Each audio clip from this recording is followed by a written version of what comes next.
Hello dear friends, പത്രമാരിൻ്റെ പുതിയൊരു എപ്പിസോഡിലേക്ക് എല്ലാവർക്കും സ്വാഗതം. അങ്ങനെ നമ്മുടെ ദേവയാനിയും നയനയും അടുക്കളയിൽ നിന്ന് സംസാരിക്കുക കേട്ടോ. നമ്മുടെ നയനയാണെങ്കിൽ എല്ലാം തൂത്ത് തുടച്ച് വൃത്തിയാക്കുന്നുണ്ട്. ദേവയാനി പാത്രങ്ങളൊക്കെ എടുത്ത് അങ്ങോട്ടും ഇങ്ങോട്ടും വെക്കുന്നുണ്ട് കേട്ടോ. അപ്പോഴത്തേക്കിനും നവ്യനെ പ്രസവത്തിന് വിളിച്ചുകൊണ്ട് പോവുകയല്ലേ. ഇനി എപ്പോഴാണ് എൻ്റെ മോള് ഇങ്ങനെയൊക്കെ ഒന്ന് ആവുന്നത്? എൻ്റെ മോൾ ഇത്രയും നാളായിട്ട് അങ്ങനെ ഒരു വിശേഷ വാർത്ത അറിയിക്കാതിരുന്നത് എന്നിങ്ങനെ ദേവയാനി നയനയോട് ചോദിക്കുക കേട്ടോ. അപ്പോൾ നയന പറയുന്നുണ്ട്, എല്ലാത്തിനും അതിൻ്റേതായ ഒരു സമയമുണ്ട്. ആ സമയം ആകുമ്പോഴത്തേക്കിനും എല്ലാ കാര്യങ്ങളും അതിൻ്റേതായ രീതിയിൽ നടക്കുമെന്ന് പറയും കേട്ടോ.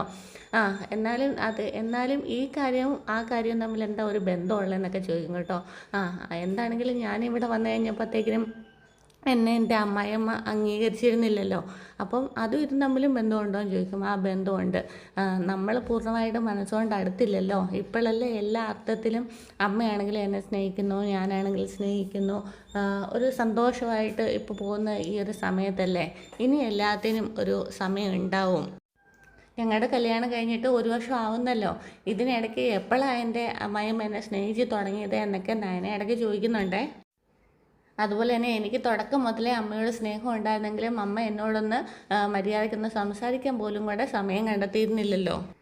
ഇത് കുറച്ച് നാളിങ്ങനെ തുടരട്ടെ, അത് കഴിഞ്ഞിട്ട് മതി എനിക്ക് സ്നേഹിക്കാൻ ഒരു കുഞ്ഞ് എന്നിങ്ങനെ നയന പറയുകയാണേ.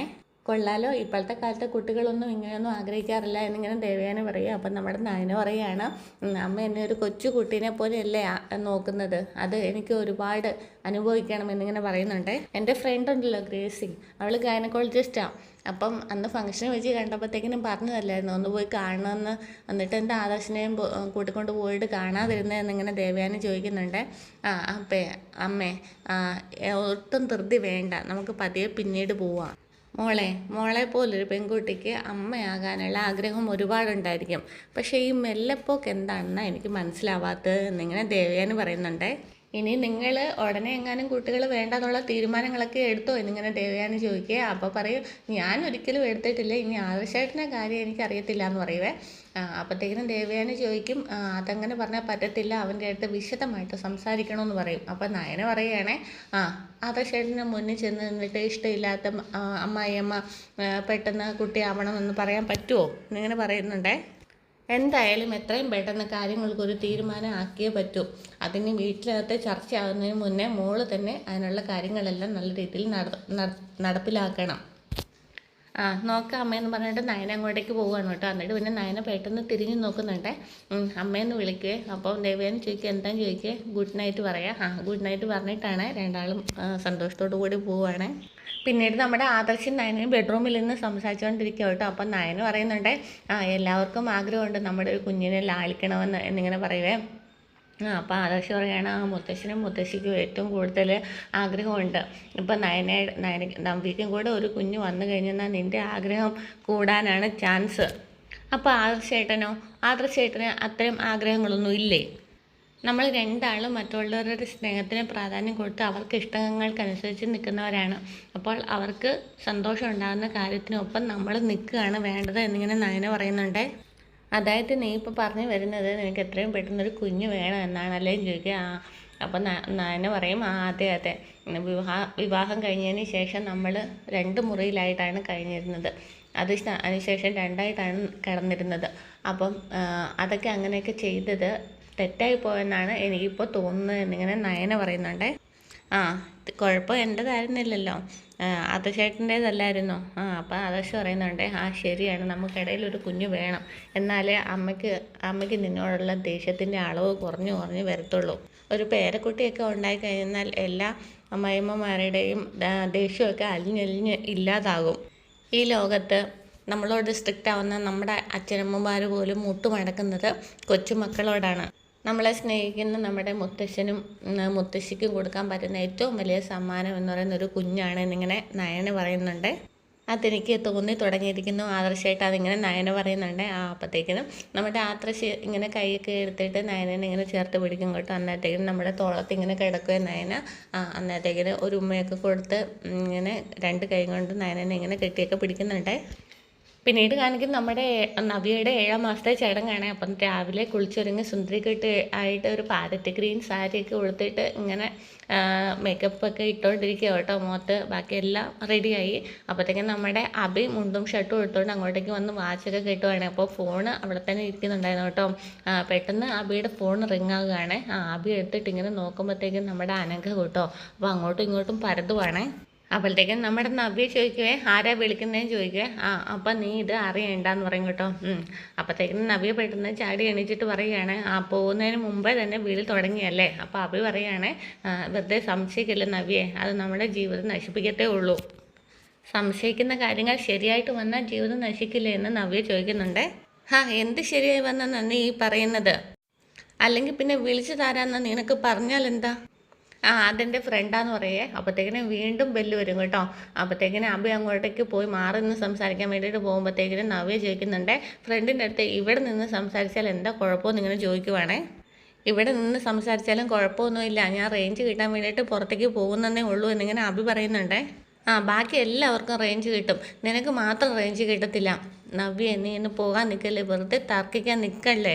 എന്നിട്ട് അവിടുന്ന് മാറി പോകുന്നുണ്ട് അബിയെ. വന്നിട്ട് ഫോൺ എടുക്കും കേട്ടോ. നീ എന്തിനാ ഇപ്പം എന്നെ ഇങ്ങോട്ടേക്ക് വിളിച്ചെന്ന് ചോദിക്കുവേ. നിന്നെ കാണുമെന്ന് പറഞ്ഞിട്ട് നീ എന്താ മോഹം തരാതെ മാറി നടക്കുന്നത് എന്നിങ്ങനെ അനഘ ചോദിക്കുവേ. അപ്പോൾ നമ്മുടെ അനഘ പറയുവേ എനിക്ക് നിന്നെ ഇന്ന് തന്നെ കാണണമെന്ന് പറയുവേ. അപ്പം അബി പറയും ഇന്നോ എന്ന് ചോദിക്കുവേ. ഇന്നത്തെ ദിവസത്തിന് എന്താ കുഴപ്പം എന്നിങ്ങനെ അനഘ ചോദിക്കുന്നുണ്ട് കേട്ടോ. ഇന്ന് എന്തായാലും നീ എന്നെ ഫ്രീ ആയിട്ട് വിടണം ചോദിക്കേ. അതിൻ്റെ ഇടയ്ക്ക് ചോദിക്കുന്നുണ്ട് ഇന്നെന്താ നിൻ്റെ കല്യാണമാണോ എന്നൊക്കെ ചോദിക്കുന്നുണ്ട്. അബി എന്നിട്ട് വീണ്ടും പറയുന്നുണ്ട് ഇന്നത്തെ ദിവസം നീ എന്നെ ഫ്രീ ആയിട്ട് വിട്ടേ പറ്റുള്ളൂ എന്ന് പറയുവേ. അപ്പോഴത്തേക്കും നമ്മുടെ അനഘ പറയുന്നുണ്ട് നിനക്ക് ഇങ്ങോട്ട് വരാനില്ല പ്രശ്നം, ഞാൻ അങ്ങോട്ടേക്ക് വരാമെന്ന് പറയുവേ. അപ്പം ഇങ്ങനെ ഞെട്ടലോടെ അബി ചോദിക്കുകയാണ് ഇങ്ങോട്ടേക്ക് വന്നേ. അതെ അങ്ങോട്ടേക്ക് തന്നെ, അനന്തപുരി തറവാട് എവിടെയാണെന്നൊക്കെ എനിക്കറിയാം എന്നിങ്ങനെ അനഘ പറയുന്നുണ്ട് കേട്ടോ. ഇനിയിപ്പോൾ വഴി തെറ്റിയാലും മൂർത്തി സാറിൻ്റെ വീട് എവിടെയാണെന്ന് ചോദിച്ചെന്നാൽ എല്ലാവരും പറഞ്ഞു തരും. ഒരു കാരണവശാലും നീ ഇങ്ങോട്ടേക്ക് വരരുത് എന്ന് അബി പറയുകയാണ്. അപ്പോൾ അനഘ പറയുകയാണ് എന്നാൽ പിന്നെ നീ ഇങ്ങോട്ടേക്ക് വാ, അങ്ങനെ വന്നില്ലെങ്കിൽ ഉറപ്പായിട്ട് ഞാൻ അവിടെ എത്തിയിരിക്കും എന്നിങ്ങനെ പറയുന്നുണ്ട്. ശരി ശരി, ഞാൻ എന്തെങ്കിലും പറഞ്ഞ് അങ്ങോട്ടേക്ക് വരാൻ നോക്കാം എന്നിങ്ങനെ അബി പറയുവാണേ. എന്നിട്ടിങ്ങനെ അബി ഇങ്ങനെ മനസ്സിൽ വിചാരിക്കുകയാണ് ഈശ്വര ഇന്നത്തെ ദിവസം തന്നെ അവൾക്ക് ഇങ്ങനെ വിളിക്കാനായിട്ട് തോന്നിയല്ലോ. അവളെ എങ്ങനെയെങ്കിലും പറഞ്ഞ് ഒഴിവാക്കണം. എന്നിട്ട് അബി പെട്ടെന്ന് നമ്മുടെ നവ്യയുടെ അടുത്തേക്ക് വരും കേട്ടോ. അപ്പോൾ നവ്യ വലിയൊരു നെക്ലസൊക്കെ എടുത്ത് കഴുത്തിലിട്ടുകൊണ്ട് നിൽക്കുകയാണ്. എന്നിട്ട് സംസാരിക്കേണ്ടതല്ല സംസാരിച്ച് കഴിഞ്ഞോ എന്ന് ചോദിക്കുക. അപ്പോൾ അബി പറയുകയാണ് എൻ്റെ ഫ്രണ്ട്സ് എല്ലാം 7ാം മാസമായിട്ട് പാർട്ടി കൊടുക്കണമെന്നായിരുന്നു പറഞ്ഞത് അവരിവിടെ വരുമ്പോൾ. അപ്പോൾ മദ്യം ഒഴിക്കണമെന്നാണ് പറഞ്ഞത് ഇങ്ങനെ പറയുവേ. അപ്പോൾ മുത്തശ്ശനും മുത്തശ്ശിയൊക്കെ ഉള്ളപ്പോൾ അതൊന്നും നടക്കില്ലല്ലോ. അപ്പം നവ്യ ചോദിക്കേ അതുകൊണ്ട് എന്താ പുറത്ത് വെച്ച് പാർട്ടി കൊടുക്കണമെന്ന് ചോദിക്കേ. അത് ആ വായി തന്നെ പറയുന്നുണ്ട് കുടിക്കാൻ കിട്ടുന്ന ഒരവസരവും മുതലാക്കത്തില്ല അല്ലേന്നും കൂടെ പറയുന്നുണ്ട്. അതുപോലെ മുത്തശ്ശിയും അമ്മാവന്മാരും ആദർശും അനിയുമൊക്കെ മദ്യത്തിൻ്റെ മണം അറിയാത്തവരാണ്.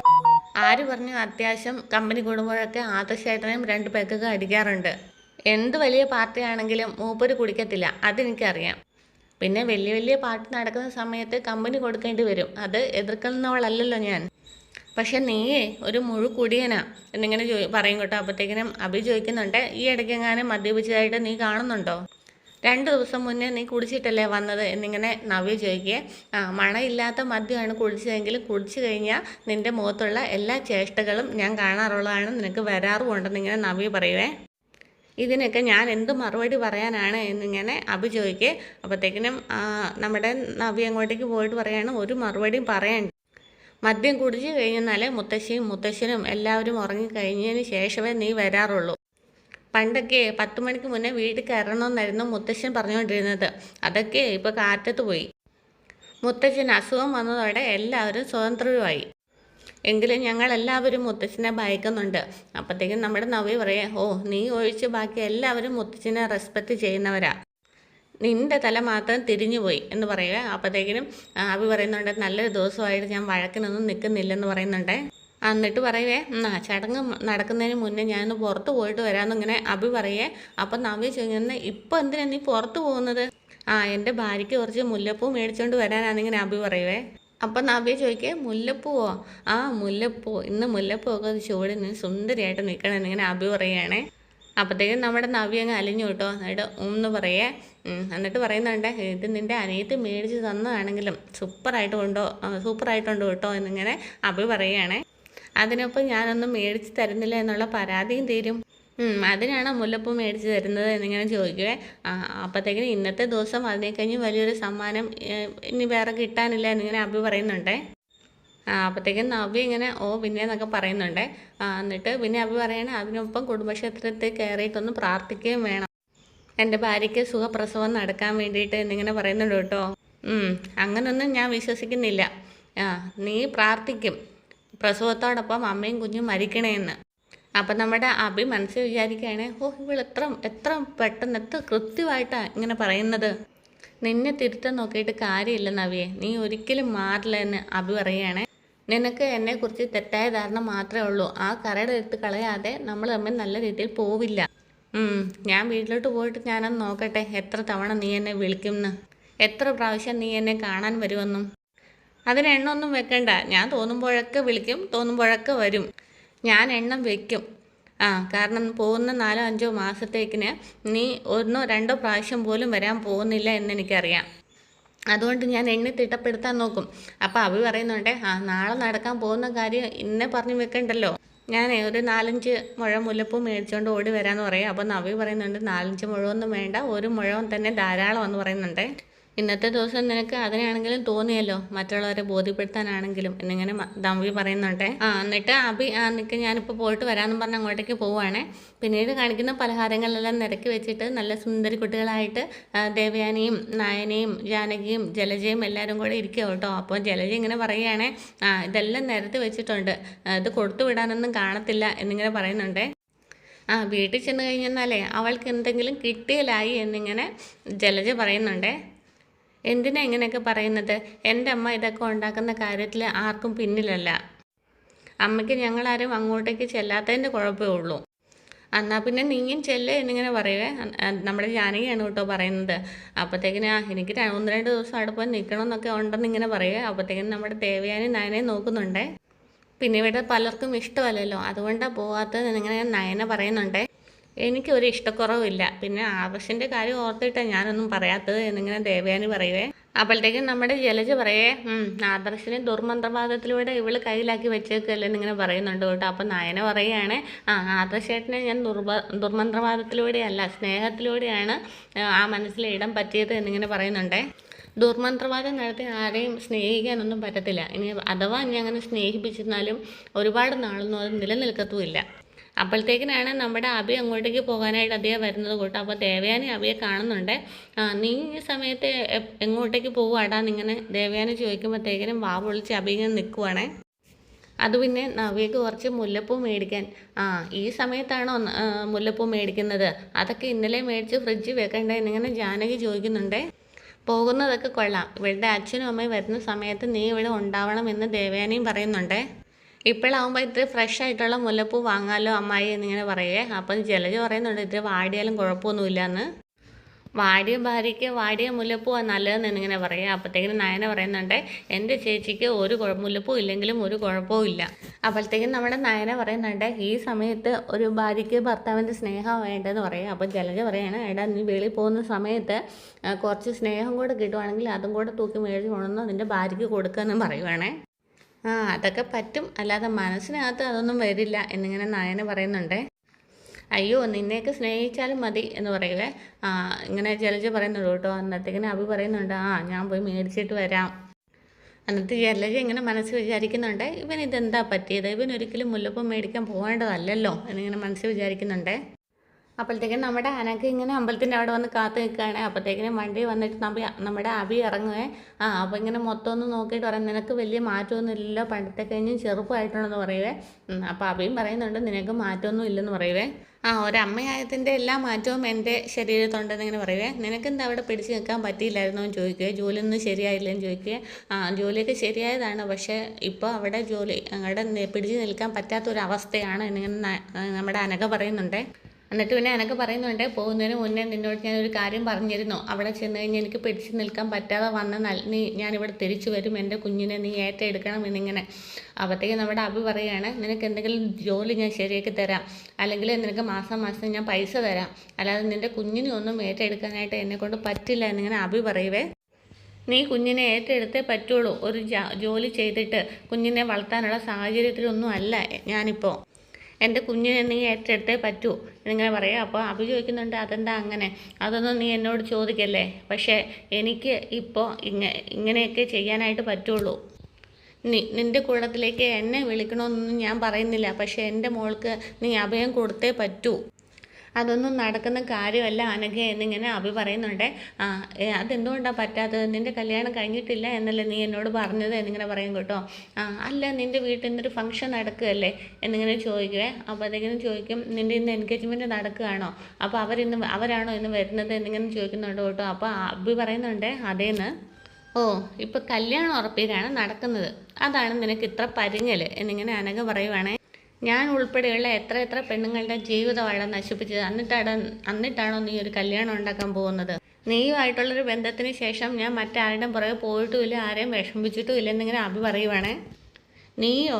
മൂർത്തി സാറിൻ്റെ കൊച്ചുമകളിൽ വഴി തെറ്റിപ്പോയ ആൾ നീ മാത്രമാ. നിൻ്റെ ഏട്ടനെ അനിയനെയൊക്കെ എനിക്കറിയാം. അല്ല, നിൻ്റെ മാരേജ് ഇന്ന് ഫിക്സ് ചെയ്യുമോ എന്നിങ്ങനെ ചോദിക്കുക. അത് നിങ്ങൾ പറയുവേ. പറയാൻ ബുദ്ധിമുട്ടാണെങ്കിൽ പറയണ്ട. പക്ഷേ മാരേജ് ഒന്നും എൻ്റെ വിഷയമല്ല. പക്ഷേ എൻ്റെ മകള് ഒരു വിഷയമാണ്. നിനക്കെന്താ ഇപ്പം നിൻ്റെ മോളെ നോക്കാൻ പറ്റാത്തത് എന്നിങ്ങനെ പറയാം. അപ്പം നമ്മുടെ അനഘ പറയുന്നുണ്ട്, നിൻ്റെ മോളെന്ന് പറയണ്ട, നമ്മുടെ മോളെന്ന് പറയും. അല്ല, നീ എന്താ നമ്മളുടെ മോളുടെ പേരൊന്നും ചോദിക്കാത്തത് എന്നിങ്ങനെ ചോദിക്കുക. അന്നേരത്തേക്കും പേരെന്താന്ന് ചോദിക്കുക. നീ ഇപ്പം അറിഞ്ഞിട്ടും വലിയ പ്രയോജനമൊന്നും ഇല്ല. എന്നാലും പറയാം, ചാന്ദിനി, ചന്തു എന്ന് ഞങ്ങളെല്ലാവരും സ്നേഹത്തോടെ വിളിക്കും. അപ്പോഴത്തേക്കും നമ്മുടെ അഭി പറയേ, കൊള്ളാമെന്ന് പറയേ. അന്നത്തേക്കിന് അനഘ പറയാണ്, എന്നാൽ കൊള്ളാവുന്ന പേരുള്ള മകളുമായിട്ട് ഞാൻ നിൻ്റെ തറവാട്ടിലേക്ക് വരാൻ പോവുകയാണ്. അല്ല, അത് പറഞ്ഞപ്പോൾ നീ ഞെട്ടിയല്ലോ. അങ്ങനെയുള്ള സംഭവങ്ങളൊന്നും ഉണ്ടാകാതിരിക്കുന്നതിന് വേണ്ടിയിട്ടാണ് എൻ്റെ മോളെ നീ ഏറ്റെടുക്കണമെന്ന് പറഞ്ഞത്. അനന്തപുരി തറവാട്ടിലേക്ക് ഞാൻ എങ്ങനെ കൊച്ചിനെ കൊണ്ട് കയറി ചെല്ലും? നിൻ്റെ മോളോട് അവളുടെ അച്ഛൻ ആരാന്ന് പറഞ്ഞിട്ടുണ്ടോ എന്നിങ്ങനെ ചോദിക്കുവേ. അപ്പോഴത്തേക്കും പറയാം, അച്ഛൻ ഇതുവരെ അംഗീകരിക്കാത്തതുകൊണ്ട് അച്ഛൻ്റെ പേര് ഞാൻ പറഞ്ഞിട്ടില്ല എന്ന് പറയുന്നുണ്ടേ. നീ ആലോചിക്കാതെ എടുത്തു ചാടി ഒന്നും ചെയ്യണ്ട. എനിക്ക് കുറച്ച് സമയം എന്താ ആലോചിക്കാൻ. നിൻ്റെ കല്യാണത്തിന് മുന്നേ ഒരു തീരുമാനം ഉണ്ടാവുമോ എന്നിങ്ങനെ ചോദിക്കുക. അന്നേരത്തേക്ക് ശ്രമിക്കാമെന്ന് പറയുവേ. അങ്ങനെ ശ്രമിച്ചില്ലെങ്കിൽ കല്യാണ ദിവസം നിൻ്റെ മണ്ഡപത്തിൽ ഞാൻ എൻ്റെ മോളുമായിട്ട് വരും. നിൻ്റെ താലി കെട്ട് മുടക്കാൻ അത് നിൻ്റെ മുത്തശ്ശൻ ഉൾപ്പെടെ മറ്റെല്ലാവർക്കും വലിയൊരു ഷോക്കായിരിക്കും. നാണക്കേടാവും. പിന്നെ സോഷ്യൽ മീഡിയയിൽ അതായിരിക്കും ചർച്ച കുറച്ച് നാളത്തേക്കിന്. ഒരിക്കൽ ഞാൻ നിന്നെ വിട്ടിട്ട് പോയതാണ്. പക്ഷേ ഇനി അത് പറ്റില്ല. പെൺകുട്ടികളെ അതിൽ വിട്ട് സ്നേഹിക്കുമ്പം അതിനെന്തെങ്കിലും തെറ്റ് സംഭവിച്ചു കഴിഞ്ഞാൽ അതിൻ്റെ ബാക്കി കാര്യം കൂടി ഏറ്റെടുക്കാനും പിന്നാലെ നടക്കുന്നവൻ റെഡിയാവണം. നിനക്ക് അങ്ങനെ എന്ത് പ്രശ്നമാണോ ഉള്ളത് എന്നിങ്ങനെ അഭി വീണ്ടും ചോദിക്കുന്നുണ്ട്. അത് ഞാൻ പറയാം, പക്ഷേ നമുക്ക് എവിടെയെങ്കിലും മാറി ഇരുന്നിട്ട് സംസാരിക്കാമെന്ന് പറയുക. അപ്പോഴത്തേക്കും നമ്മുടെ അഭി പറയുന്നുണ്ട്, എനിക്ക് അത്രയും സമയമൊന്നും ഇല്ല ഇങ്ങനെ പറയുന്നുണ്ട് കേട്ടോ. അപ്പോഴത്തേക്കും നമ്മുടെ അനഘ പറയുകയാണ്, എൻ്റെ കൂടെ ഇരുന്നേ പറ്റൂ, ഞാൻ പറയുന്നതൊക്കെ കേട്ടിട്ടേ നിനക്കിന്ന് പോകാൻ ഇവിടുന്ന് പറ്റുള്ളൂ എന്ന് പറയുന്നിടത്താണ് ഇന്നത്തെ എപ്പിസോഡ് അവസാനിക്കുന്നത്. അപ്പോൾ നമ്മുടെ ഇന്നത്തെ എപ്പിസോഡ് ഇഷ്ടമായെങ്കിൽ ചാനൽ സബ്സ്ക്രൈബ് ചെയ്യാനും ഷെയർ ചെയ്യാനും കമൻറ്റ് ചെയ്യാനും മറക്കല്ലേ. Okay, thank